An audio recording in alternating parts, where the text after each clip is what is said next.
വാർത്താരംഭം ഇന്ന് ആദ്യം കടക്കുന്നത് കൊച്ചിയിലെ അധോലോകവുമായി ബന്ധപ്പെട്ട വാർത്തയിലേക്കാണ്. ഈ വാർത്ത ന്യൂസ് 18 കേരളം ആണ് പുറത്തുകൊണ്ടുവന്നത്. ഇതിനെ തുടർന്ന് ഇപ്പോൾ വലിയ ചർച്ചയായ പശ്ചാത്തലത്തിൽ കൂടിയാണ് നടപടികളിലേക്ക് കടക്കുന്നത്. കൊച്ചി അധോലോകത്തെക്കുറിച്ച് അന്വേഷണം ശക്തമാക്കി തീവ്രവാദ വിരുദ്ധ സ്ക്വാഡ്.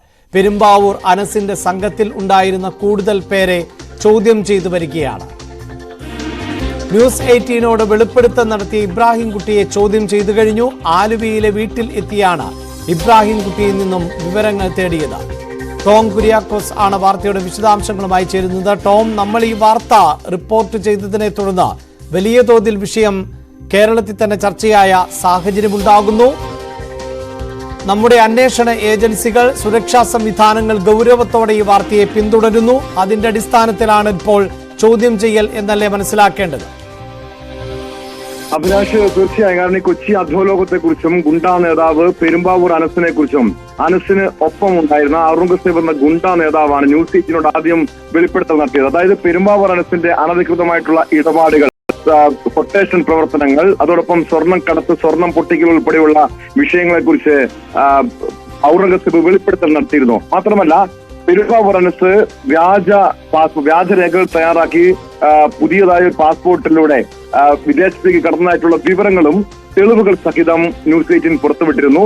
ഈ വിഷയങ്ങളൊക്കെ പുറത്തുവിടുമ്പോഴും നമ്മുടെ അന്വേഷണ ഏജൻസികൾ ഉണർന്നിട്ടില്ല എന്ന ആക്ഷേപം ഉയർത്തിയതാണ്. അതായത് അന്വേഷണ ഏജൻസികളുടെ, നമ്മളിവിടുത്തെ സേനയുടെ വീഴ്ച, ഇന്റലിജൻസ് വീഴ്ച അടക്കം ഉണ്ടായി എന്ന് നമ്മൾ തുറന്നു പറഞ്ഞിരുന്നു. കാരണം പെരുമ്പാവൂർ അനസ് നാട് വിട്ടത്, കേരളം വിട്ടത് പോലും നമ്മുടെ അന്വേഷണ ഏജൻസികൾ അറിഞ്ഞിരുന്നില്ല. കൊലപാതക കേസിൽ, വധശ്രമ കേസിലടക്കം പ്രതിയായിട്ടുള്ള പെരുമ്പാവൂർ അനസിനെ പോലെ ഒരു ഗുണ്ടാ തലവൻ നാട് വിട്ട കാര്യം ന്യൂസ് 18 വാർത്ത പുറത്തുവിട്ടപ്പോഴാണ് നമ്മുടെ അന്വേഷണ ഏജൻസികൾ അറിഞ്ഞത്. ഇതിനെ തുടർന്ന് തീവ്രവാദ വിരുദ്ധ സ്ക്വാഡ് കഴിഞ്ഞ ആഴ്ച ഔറംഗസേബിനെ, അതായത് ന്യൂസ് 18നോട് ആദ്യം വെളിപ്പെടുത്തൽ നടത്തിയ ഔറംഗസേബിനെ കഴിഞ്ഞ ദിവസം കൊച്ചിയിലെ ഓഫീസിലേക്ക് വിളിച്ചു വരുത്തി ചോദ്യം ചെയ്തിരുന്നു. പെരുമ്പാവൂർ നിന്നും വിവരങ്ങൾ തേടിയിരുന്നു. 6 മണിക്കൂറിലധികമാണ് ഔറംഗസേബിൽ നിന്നും വിവരങ്ങൾ തേടിയത്. അതിനു പിന്നാലെയാണ് ഇബ്രാഹിമിന്റെ വലം കൈയായിരുന്ന ഇബ്രാഹിം കുട്ടിയുടെ ആലുവയിലുള്ള വീട്ടിലെത്തി ചോദ്യം ചെയ്തത്. ഏകദേശം ഈ അനസുമായി ബന്ധപ്പെട്ട വിവരങ്ങൾ, മറ്റ് കൊച്ചിയിലെ ഗുണ്ടാ സംഘങ്ങളുമായി ബന്ധപ്പെട്ട വിവരങ്ങളൊക്കെ ഇബ്രാഹിം കുട്ടിയിൽ നിന്നും ചോദിച്ചറിഞ്ഞുവെന്നാണ് മനസ്സിലാക്കുന്നത്. മാത്രമല്ല, കൂടുതൽ പെരുമ്പാവൂർ അനസിനൊപ്പം ഉണ്ടായിരുന്ന കൂടുതൽ പേരിലേക്ക് അന്വേഷണം നീങ്ങുന്നു. കൂടുതൽ പേരെ ചോദ്യം ചെയ്യാൻ ഉടൻ തന്നെ വിളിപ്പിച്ചേക്കുമെന്ന സൂചനകളുമുണ്ട്.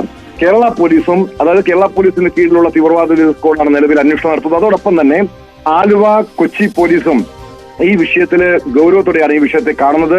വരും ദിവസങ്ങളിൽ കൂടുതൽ നടപടികൾ ഉണ്ടാകുമെന്ന സൂചനയുണ്ട്. പെരുമ്പാവൂർ അനസുമായി ബന്ധപ്പെട്ട്, അതായത് കഴിഞ്ഞ ദിവസം അനസിനൊപ്പം പ്രവർത്തിച്ചിരുന്ന നിഷിലും ഇട്ടനും, ഈ 2 പേരും കൂടുതൽ വെളിപ്പെടുത്തുക. അനസിന്റെ മറ്റ് കേസുകളുമായി ബന്ധപ്പെട്ട പങ്ക് സംബന്ധിച്ചുള്ള വിവരങ്ങൾ പുറത്തുവിട്ടിരുന്നു. നെടുമ്പാശ്ശേരി തട്ടിക്കൊണ്ടുപോകൽ കേസ്, തിരുവനന്തപുരം തട്ടിക്കൊണ്ടുപോകൽ കേസ്, ഈ 2 കേസുകളിലും പെരുമ്പാവൂർ അനസിന് പങ്കുണ്ട് എന്നായിരുന്നു ആ 2 കേസുകളുടെയും പ്രതികളായ ഇട്ടനും നിഷിനും തുറന്നു പറഞ്ഞിരുന്നത്. ഇട്ടൻ നിലവിൽ വിദേശത്താണ്, നിഷിന് കൊച്ചി ആലുവയിൽ തന്നെ ഉണ്ട്. 2 പേരെയും ചിലപ്പോൾ ഒരുപക്ഷെ ചോദ്യം ചെയ്യാൻ വിളിപ്പിക്കാനുള്ള സാധ്യതയുണ്ട്. നിലവിൽ ഔറംഗസേബിനെയും ഇബ്രാഹിം കുട്ടിയെയുമാണ് തീവ്രവാദ വിരുദ്ധ സ്ക്വാഡ് ചോദ്യം ചെയ്തിരിക്കുന്നത്. ഇതിൽ ടോം, ഇവരുടെ പ്രവർത്തനങ്ങളെ സംബന്ധിച്ച് നമ്മൾ വിശദമായി തന്നെ റിപ്പോർട്ട് ചെയ്തിരുന്നതാണ്. കൊട്ടേഷനുകൾ ഏറ്റെടുത്തിരുന്ന സാഹചര്യം, അതോടൊപ്പം തന്നെ സ്വർണം പൊട്ടിക്കൽ പോലെയുള്ള പ്രവൃത്തികളിലേക്ക് മാറുന്നു. സ്വർണം തട്ടിപ്പുമായി ബന്ധപ്പെട്ട് മുങ്ങുന്ന സംഘങ്ങളിൽപ്പെട്ട ആളുകളെ പിടികൂടുന്ന പ്രവൃത്തിയിൽ ഏർപ്പെടുന്നു, അതിന് കമ്മീഷൻ കൈപ്പറ്റുന്നു. അങ്ങനെ ഈ ഗുണ്ടാ സംഘങ്ങളുടെ പ്രവർത്തനത്തെ സംബന്ധിച്ച് വിശദമായൊരു റിപ്പോർട്ടാണ് നമ്മൾ നൽകിയത്. ഇപ്പോൾ ഈ തീവ്രവാദ വിരുദ്ധ സ്ക്വാഡ് അടക്കം ചോദ്യം ചെയ്യുമ്പോൾ മറ്റേതെങ്കിലും തരത്തിലുള്ള ഗൗരവമേറിയ സൂചനകൾ ഇവർക്ക് ലഭിച്ചതായി അറിയാമോ? അത്തരം വിവരങ്ങൾ ലഭ്യമാകുന്നുണ്ടോ?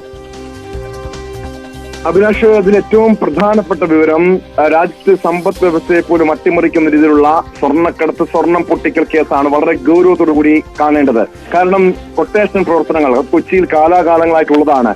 പെരുമ്പാവൂർ അനസ് മാത്രമല്ല, മറ്റ് മരട് അനീഷിനെ പോലെയൊക്കെ, തമ്മനം ഫൈസല്, ഭായി നസീറിനെ പോലുള്ള ഗുണ്ടാ തലവന്മാരുടെ നേതൃത്വത്തിൽ മുൻപ് മുതലേ കാലാകാലങ്ങളായി ഈ രീതിയിലുള്ള കൊട്ടേഷൻ പ്രവർത്തനങ്ങൾ ഉള്ളതാണ്.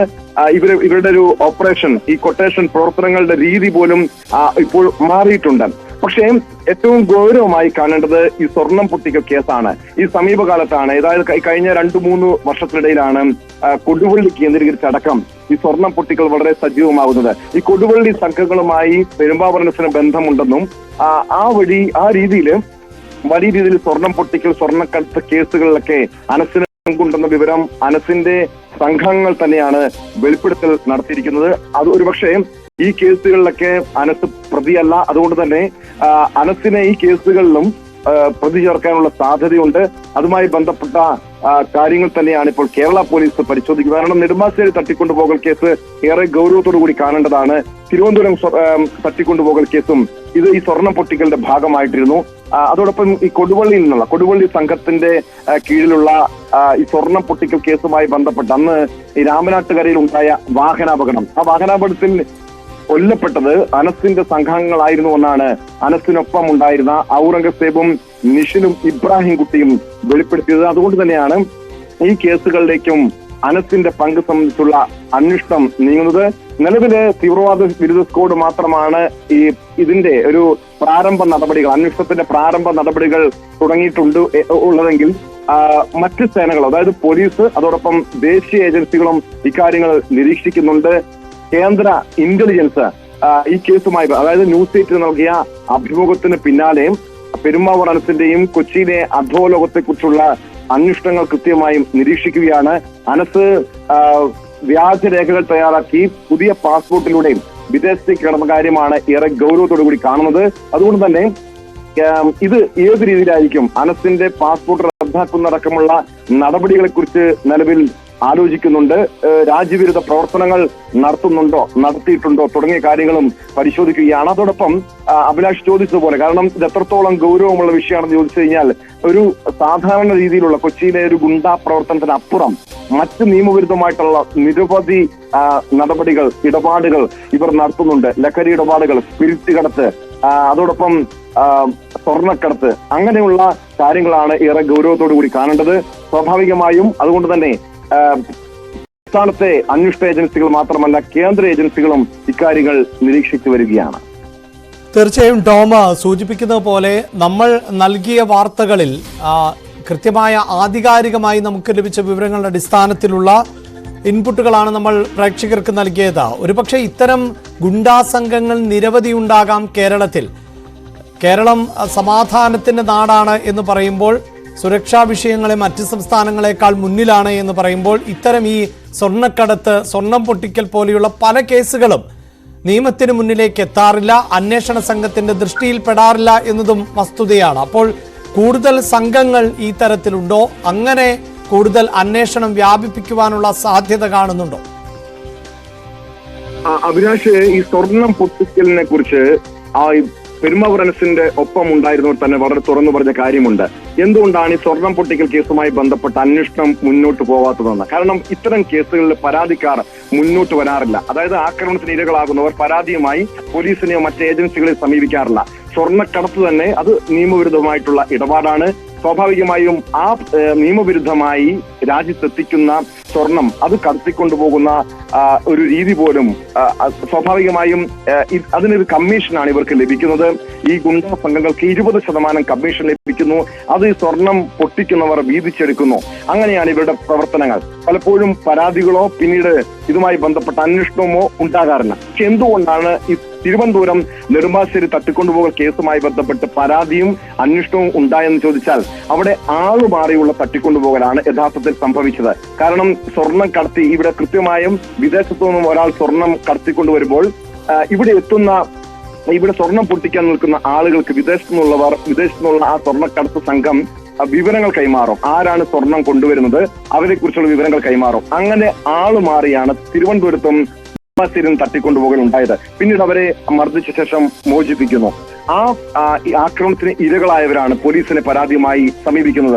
അവിടെയാണ് ഈ സ്വർണം പൊട്ടിക്കൽ സംസ്ഥാനത്ത് വ്യാപകമാണെന്ന് മനസ്സിലാക്കാൻ കഴിഞ്ഞത്.